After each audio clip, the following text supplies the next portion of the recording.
Hello friends, मैं सोनम दौलिया। तो इससे पिछली वीडियो में मैंने क्लास 10th के डॉक्टर मनोहर रे के फर्स्ट और सेकंड के क्वेश्चन सॉल्व कराए थे। आज मैं उससे आगे सॉल्व कराऊंगा, तो आपको वीडियो को ध्यान से देखना है और अच्छे से समझना है। तो चलिए वीडियो को शुरू करते हैं। देखिए, सबसे पहले हेडिंग दे रखी है अभाज्य वर्णखंड विधि द्वारा निम्नलिखित पूर्णांकों के एचसीएफ और एलसीएम ज्ञात कीजिए। यानी हमें अभाज्य वर्णखंड विधि द्वारा एचसीएफ भी ज्ञात करना है और एलसीएम भी ज्ञात करना है। तो चलिए देखते हैं पहले क्वेश्चन को। सबसे पहले दे रखे हैं 12, 15 और 21। तो 12 के अलग गुणनखंड निकालेंगे, 15 के अलग निकालेंगे और 21 के अलग निकालेंगे। ठीक है, तो सबसे पहले तो हम इनके फैक्टरी कर लेते हैं। अब 12 में देंगे सबसे पहले, तो 12 में किससे जाएगा? 2 से जाएगा। ठीक है, कितने टाइम? 6 टाइम। 2 छकी 12।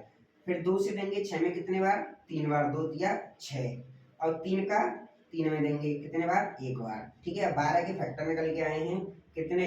2 गुणा 2 गुणा 3। अब 15 में देंगे, 15 में 2 से जाएगा नहीं, पूरा पूरा नहीं जाएगा, शेष बचेगा और शेष हमें बचाना नहीं होता है इनमें।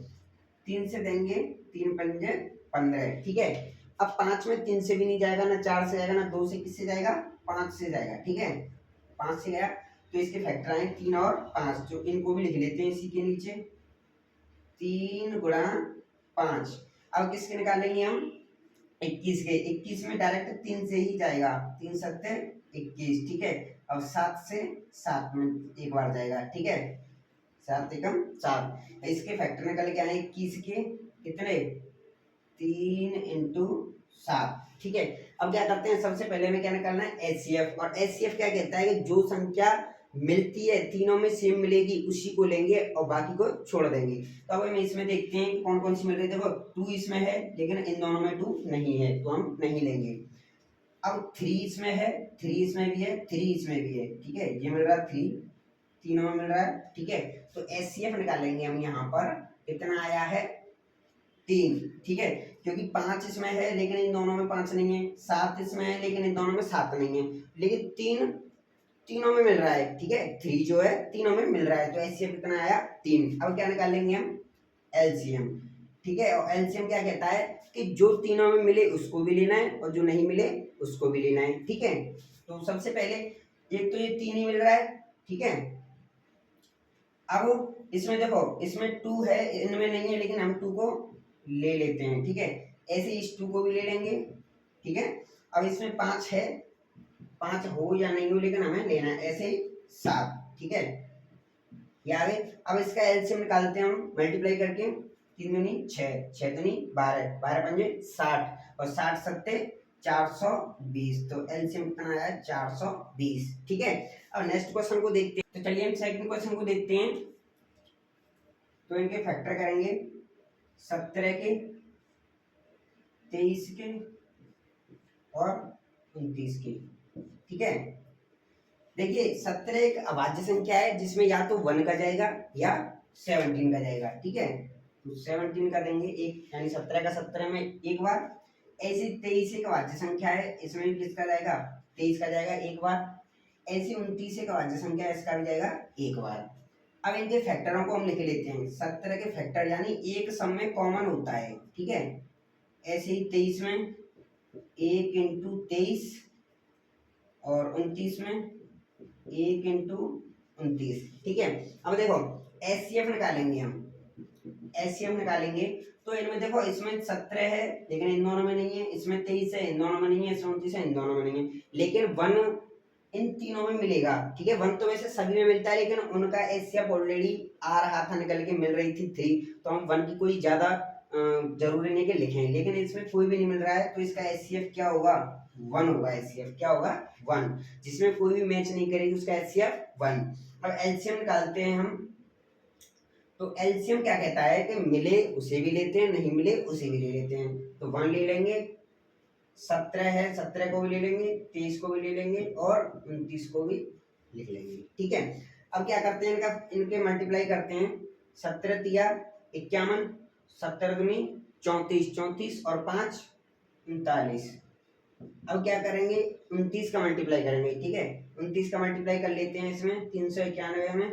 ठीक है, 9 एकम 9, 9 नाम 81, 9 के 27, 27 और 8 35, ठीक है।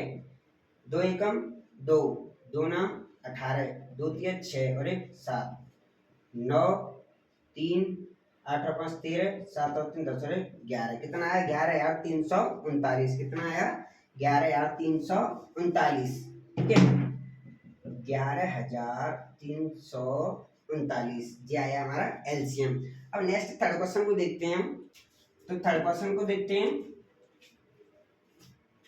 8 8 के फैक्टर करेंगे, 9 के फैक्टर करेंगे और 25 के फैक्टर करेंगे, ठीक है।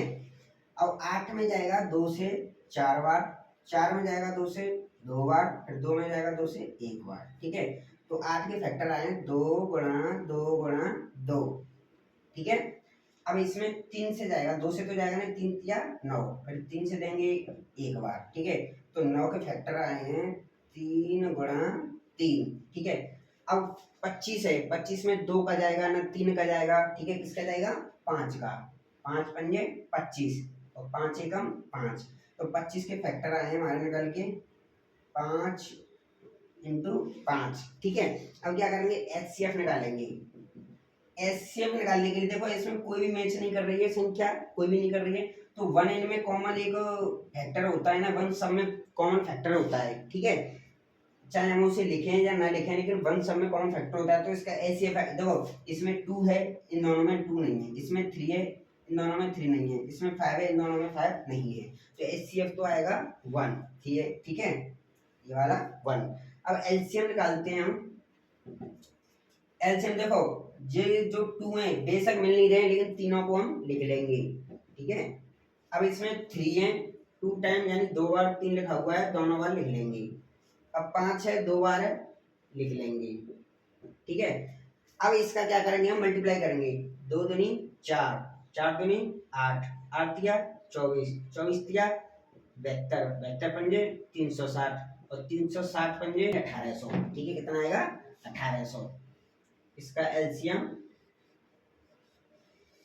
लिख देते हैं 1800, ठीक है 1800 एलसीएम, ठीक है ये हो गया।